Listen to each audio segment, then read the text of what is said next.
I was 20 years old. I was at my lowest point. And then one day, and I remember the exact day, March 27th, 1975, I was helping my mother in her beauty shop. My mother owned a beauty shop up in Mount Vernon. And there was this older woman who was considered one of the elders in the town. And I didn't know her personally, but I was looking in the mirror. And every time I looked through the mirror, I could see her behind me, and she was staring at me. She just kept looking at me. Every time I looked at her, she kept giving me these strange looks. So she finally took the dryer off her head and she said something I'll never forget. First of all, she said, "Somebody give me a piece of paper. Give me a piece of paper." She said, "Young boy, I have a prophecy, a spiritual prophecy." She said, "You are going to travel the world and speak to millions of people." I began at Fordham University as a pre-med student. I took a course called cardiac morphogenesis. I couldn't read it, I couldn't say it, I sure couldn't pass it. So then I decided to go into pre-law, then journalism. And with no academic focus, my grades took off in their own direction.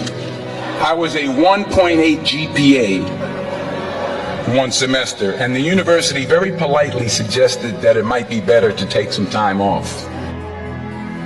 I found that nothing in life is worthwhile unless you take risks.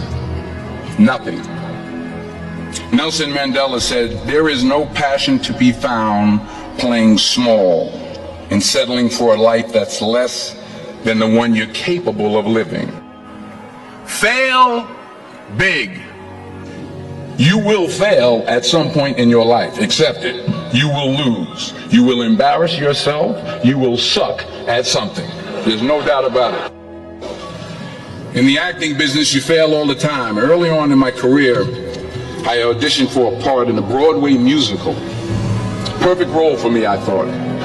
So I'm in the wings. I'm about to go on stage, but the guy in front of me, he's singing like Pavarotti, and I'm just shrinking. I'm getting smaller and smaller.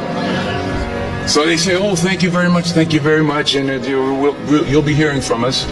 So I come out with my little sheet music, and so I assumed I didn't get the job. But the next part of the audition, he called me back. The next part of the audition is the acting part of the audition. Now I'm like, hey, okay, maybe I can't sing, but I know I can act.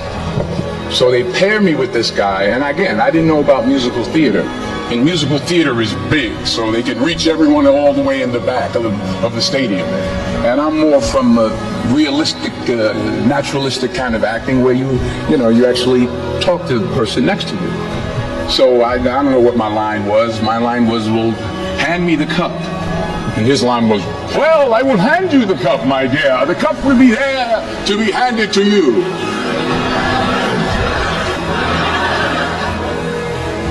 I didn't get the job. But here's the thing.